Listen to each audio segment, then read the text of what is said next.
Isa sa mga bagay na hindi natin na madalas napapractice sa relasyon yung, alam mo na, yung hindi natin masyadong kinakausap yung partner natin. Hindi tayo nagkakaroon ng deep conversation. Madalas nating nine-neglect yung mga ganitong bagay kasi sobrang dami nating ginagawa sa buhay, masyado tayong maraming problemang inaasikaso, masyado nating pinopokusan yung mga unimportant things katulad ng mobile cellphones natin, di ba? O yung mga social media accounts natin, di ba? Na in return, ang nagiging epekto, nakakalimutan natin na magkaroon ng bond with our partners, with our loved ones, di ba?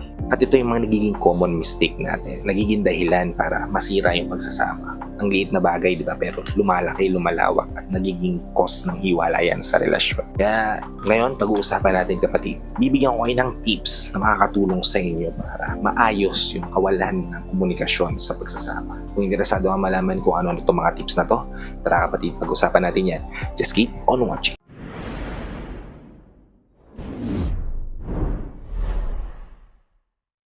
Hi, I'm Gary Opimo. Gumagawa ako ng mga videos na katulad nito para matulungan ka na maging best version ng sarili mo at may bigay mo yung best self mo syempre sa taong mahal mo. Kaya kung bago ka pa lang dito sa channel ko, please consider liking this video. Hit the subscribe button and the notification bell para lagi kang updated sa mga videos na katulad nito na i-upload pa natin sa inaharap. So wala nang paligoy-ligoy pa kapatid. Pag-uusapan na natin yung mga tips na makakatulong sa inyo para maayos yung kawalan ng pag-uusap o ng komunikasyon sa relasyon. Ang una mong dapat practicein yung active listening. Instead of waiting for your turn to talk, try to fully engage kapatid. Buksan ang tenga, isipan at ang puso para makinig sa taong mahal mo. Kung ano yung mga hinanakit niya, mga deep thoughts niya, mga naiisip niya, mga decision niya. Make sure kapatid na kapag nakipag-usap ka sa partner mo, kung sa bukas yung tenga mo, yung mata mo ay nakatuon lang sa kanya. Eye-to-eye contact kayong dalawa. Put down your phone.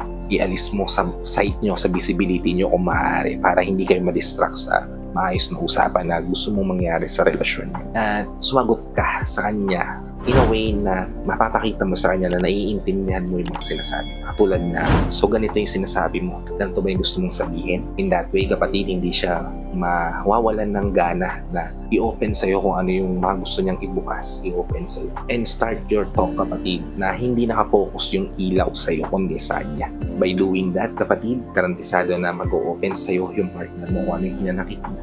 At kapag nakita kanya na attentive na nakikinig sa kanya, mas araw-arawin niyang gawin yan. Mas magiging bukas siya at hindi magtatago ng lihim sa'yo. Ikalawa, lagi kayo magsiset ng talk time. Halimbawa kapatid, every morning tuwing mag-breakfast kayo, set aside yung mga dapat gawin. Set aside yung mga dumidistract sa inyong dalawa. Mag one-on-one to kayo via coffee, tea, or something na ginagawa nyo every morning like having breakfast together. Kasi yung buhay ay sobrang busy yan, di ba? Kaya dito natin makikita kung gaano ka-importante yung partner natin sa buhay natin kapag lagi sila naglalaan ng accounting oras para makilala tayo, para mas malaman yung tungkol sa atin nang hindi na distract ng kahit na ano. Diba? Pag-usapan nyo ang kahit na anong bagay, katulad ng feelings na nararamdaman nyo sa isa't isa, plans nyo para sa future nyo, o kahit anong pumapasok dyan sa isipan nyo. Just never forget to set a time na magkakaroon kayo ng oras para mas makilala pa at mas karoon ng bond sa isa't isa.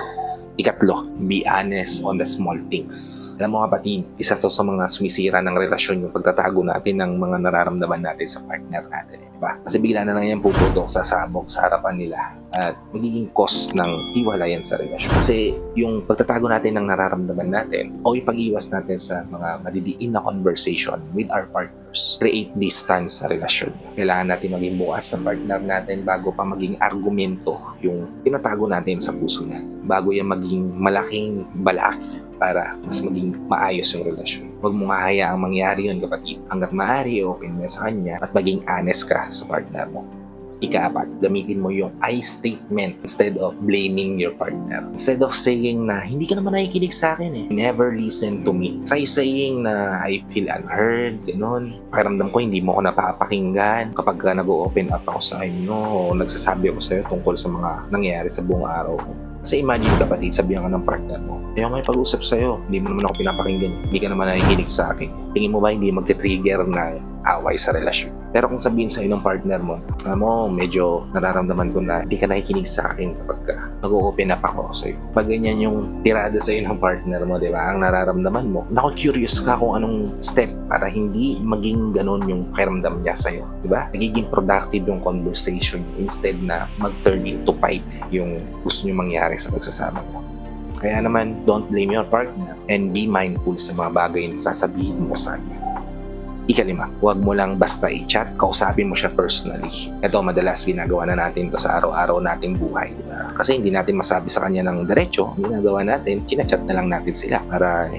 Kasi sa chat, hindi naman natin sila nakikita personally, kaya sinasabi natin yung mga gusto nating sabihin. Pero usually kapatid, yung text messages or yung chat, it creates misunderstanding. Lalo na kung na-misread o hindi nakuha ng partner mo yung punto mo. Magiging iba yung dating sa kanya no chat na yun. Kaya mas maganda, kung may importante kayong bagay na kailangan pag-usapan sa relasyon nyo, pag-usapan nyo yan ng face-to-face, nang magkaharap kayong dalawa, nang kalmado kayong dalawa, para maklarify ang mga bagay na kailangan yung pag-usapan. At yan kapatid, yung 5 bagay na makakatulong sa'yo para maayos nyo yung kawalan ng komunikasyon mo sa relasyon. If nakatulong sa inyo itong tips na to, please help me share this to your loved ones na posible rin natin matulungan ng video na to.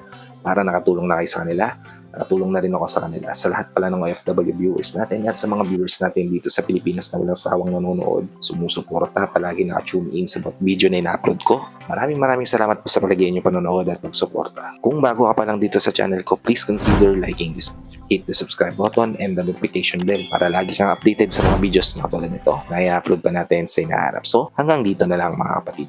Maraming salamat ulit sa panonood. Hope to see you all on my next vlog. Ingat ka dyan palagi kapatid. May God bless you and always protect you. Peace!